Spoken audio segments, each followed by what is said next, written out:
Friends, welcome to I study. एक नई video में एक नई अपडेट के साथ आप लोगों का स्वागत है। इस वीडियो में हम लोग बात करेंगे यूपीपीसीएल की ओर से कंडक्ट करवाए गए एक एग्ज़ाम के बारे में।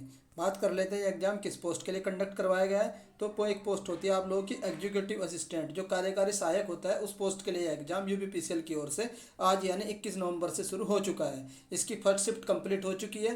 पहली शिफ्ट का कंप्लीट एनालिसिस मेरे द्वारा किया जा चुका है। अगर अभी भी कोई भी कैंडिडेट ऐसा है जिसने फर्स्ट शिफ्ट का एनालिसिस नहीं देखा है, तो मैं आप लोगों को आप लोगों के जो कॉर्नर में आई बटन है वहाँ पर आप लोगों को फर्स्ट शिफ्ट की एनालिसिस की वीडियो मिल जाएगी। वहाँ से जाकर के आप लोग फर्स्ट शिफ्ट की एनालिसिस देख लीजिएगा। इस वीडियो में हम लोग डिस्कस करेंगे जो आप लोगों की दूसरी शिफ्ट कंप्लीट हुई है 3 बजे से लेकर के 6 बजे के बीच, उस शिफ्ट में कौन कौन से क्वेश्चन आए हैं, क्या क्या क्वेश्चन का लेवल रहा है। जो भी क्वेश्चन मुझे मिले हैं मैं आप लोगों के साथ शेयर करने वाला हूँ। तो चलिए मैं आप लोगों के साथ एक एक करके सारे क्वेश्चन शेयर कर देता हूँ। सबसे पहले हम लोग देख लेते हैं कि इसका जो एग्जाम का लेवल है वो किस तरीके से देखने को मिल रहा है। तो आप बोल सकते हैं इजी टू मॉडरेट आपका जो एग्जाम का लेवल है इजी टू मॉडरेट देखने को मिल रहा है। मीन्स टफ लेवल नहीं है, कुछ सब्जेक्ट ईजी आ रहे हैं, कुछ सब्जेक्ट मॉडरेट लेवल के आ रहे हैं। तो सबसे पहले हम लोग डिस्कस कर लेते हैं जीके के जो भी क्वेश्चन मुझे मिले हैं वो मैं आप लोगों के साथ शेयर कर देता हूँ। पहला क्वेश्चन जो मुझे जेके का मिला है, एक प्लेस होती है राखीगढ़ी। तो जो राखीगढ़ी है ये प्लेस पूछा था, ये किस जगह लोकेटेड है, किस स्टेट में लोकेटेड है। तो ये स्टेट है हरियाणा में लोकेटेड है। ये आप लोग ये इसलिए भी न्यूज़ में है क्योंकि यहाँ पर जो सिंधु सभ्यता है ना हमारी, उसका सबसे बड़ा म्यूजियम बनने वाला, वर्ल्ड का सबसे लार्जेस्ट म्यूजियम बनेगा कहाँ पर, राखीगढ़ी में। तो हो सकता है मे भी ये करंट से रिलेट करके क्वेश्चन पूछा गया हो। उसके बाद देख लेते हैं जो सेकंड क्वेश्चन पूछा गया है। एक गेम होता है आप लोगों का चेस। जो चेस गेम होता है, शतरंज गेम होता है, ये कहाँ से स्टार्ट हुआ था। तो कहाँ से स्टार्ट हुआ था, इंडिया से इसकी शुरुआत हुई थी। ये क्वेश्चन भी पूछा गया है। अगर इनमें से किसी भी क्वेश्चन में एरर है, या आप लोग कह सकते हैं कि सर ये क्वेश्चन शिफ्ट में नहीं था, ये क्वेश्चन इस तरीके से पूछा गया, तो आप लोग वो मुझे कमेंट करके बता सकते हैं कि करेक्ट क्वेश्चन सर ये पूछा गया था। उसके बाद नेक्स्ट देख लेते हैं। एक क्वेश्चन पूछा गया था फाउंडर ऑफ अमरनाथ टेम्पल। जो अमरनाथ टेम्पल है, सबसे पहले आप लोगों को पता होना चाहिए अमरनाथ टेम्पल कहाँ पर है, जम्मू कश्मीर में है। तो इसके फाउंडर पूछा था, तो इसके फाउंडर कौन थे, तो भृगु मुनि कौन थे, इसके फाउंडर थे।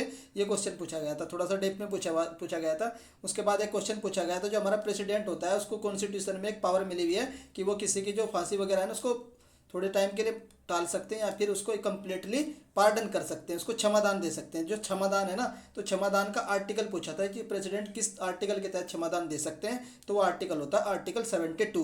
तो यानी आप लोगों को सारे इंपॉर्टेंट आर्टिकल भी पढ़ने हैं। कल को आप लोगों को कोई भी इंपॉर्टेंट आर्टिकल मिल सकता है। अगर आप लोग चाहते हैं कि एक इंपॉर्टेंट आर्टिकल की वीडियो या पीडीएफ आप लोगों को प्रोवाइड की जाए, तो उसके लिए मुझे आप लोग कमेंट कर सकते हैं। वो मैं आप लोगों को अपने टेलीग्राम ग्रुप हाई स्टडी के नाम से उसमें प्रोवाइड करवा दूंगा important article and important constitutional amendment. उसके बाद नेक्स्ट देख लेते हैं। एक क्वेश्चन पूछा गया था जो वज्र प्रहार एक्सरसाइज होती है ये किस किस के बीच में होती है। तो ये होती है आप लोगों को भी पता है इंडिया एंड यूएसए के बीच में होती है। हो सकता है कि ये क्वेश्चन पूछा गया है कि ये एक्सरसाइज कहाँ पर हुई है। तो ये एक्सरसाइज हुई है हिमाचल प्रदेश में, एक जगह पड़ती है बकलोह। तो बकलोह जगह पर हुई है वज्र प्रहार exercise between India and USA के बीच।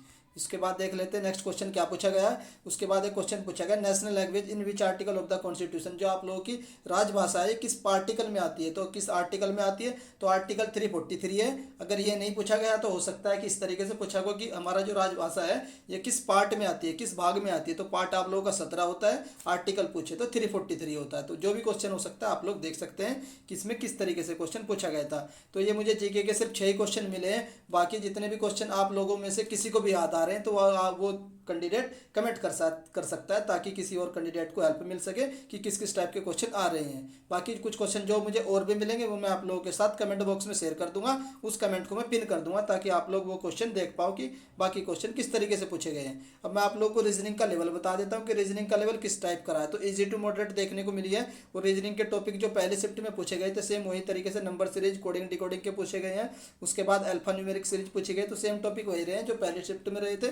तो रीजनिंग में कुछ खास चेंजेस नहीं देखने को मिला है। हाँ, कुछ पजल देखने को मिली है, वो आप लोग भी बता सकते हैं कि मतलब पजल किस टॉपिक से पूछी गई थी, सेटिंग अरेंजमेंट से पूछी गई थी या फिर आप लोगों का जो लीनियर अरेंजमेंट था या उससे पूछी गई थी। जो भी हो आप लोग कमेंट करके बता सकते हैं कि सर इस टॉपिक से पूछी गई थी। उसके बाद देख लेते हैं जो आप लोगों का नेक्स्ट सब्जेक्ट आता है इंग्लिश का। तो जो इंग्लिश में क्या क्या पूछा गया मैं आप लोगों को बता देता हूँ। टोटल 55 क्वेश्चन इंग्लिश के पूछे गए हैं। टोटल 5 टॉपिक है, तो 5 टॉपिक में से हर एक टॉपिक के 11 टॉपिक में से प्रत्येक टॉपिक से 5 क्वेश्चन पूछे जा रहे हैं। तो टोटल नंबर ऑफ 5 क्वेश्चन हर एक 11 टॉपिक से पूछे जा रहे हैं। तो आप लोगों के 55 क्वेश्चन बन जाएंगे। वो कौन कौन से टॉपिक है मैं आप लोगों को बता देता हूँ। 5 क्वेश्चन आप लोगों के क्लोज टेस्ट से पूछे गए हैं, 5 क्वेश्चन सिनोनिम से पूछे गए हैं, 5 question fill in the blank से पूछे गए हैं। उसके बाद एक्टिव पैसिव से भी 5-5 क्वेश्चन पूछे गए हैं, डायरेक्ट इनडायरेक्ट से, रीडिंग कॉम्प्रिहेंशन से, क्वेश्चन टैग से भी कुछ क्वेश्चन देखने को मिले। देन एडीएम फ्रेज से 5 क्वेश्चन देखने को मिले और फिगर ऑफ स्पीच से भी क्वेश्चन देखने को मिले हैं। लगभग आप लोगों के सेम टॉपिक पूछे गए हैं जो पहली शिफ्ट में पूछे गए थे। 11 टॉपिक है आप लोगों के और हर एक टॉपिक से 5 क्वेश्चन पूछे जा रहे हैं। टोटल 55 क्वेश्चन इंग्लिश के पूछे जा रहे हैं। बात कर लेते हैं इंग्लिश का लेवल है तो ईजी देखने को मिल रहा है इंग्लिश का लेवल। तो मेरी आप लोगों से रिक्वेस्ट रहेगी इंग्लिश को बहुत अच्छे तरीके से अटेम्प्ट करिए, इंग्लिश आप लोग अच्छे से कर लेना। उसके बाद नेक्स्ट सिनोनिम मैंने आप लोगों को बता दिया था। अब मैं आप लोगों को नेक्स्ट सब्जेक्ट बता देता हूँ हिंदी। जो हिंदी आप लोगों की आ रही है मॉडरेट लेवल की आ रही है। इसमें एक ही क्वेश्चन मिला है मुझे, एक पूछा गया था दाल भात में मूलचंद होता है, तो ये पूछा गया था, शायद ये मुहावरा होगा, तो इसका मतलब पूछा गया था। उसके बाद मेरी आप लोगों से रिक्वेस्ट रहेगी कि आप लोग वोकैब सेक्शन पर ज़्यादा से ज़्यादा ध्यान दीजिएगा। जो भी इडियम फ्रेज है आप लोगों के मुहावरे हैं इनको रट लीजिएगा।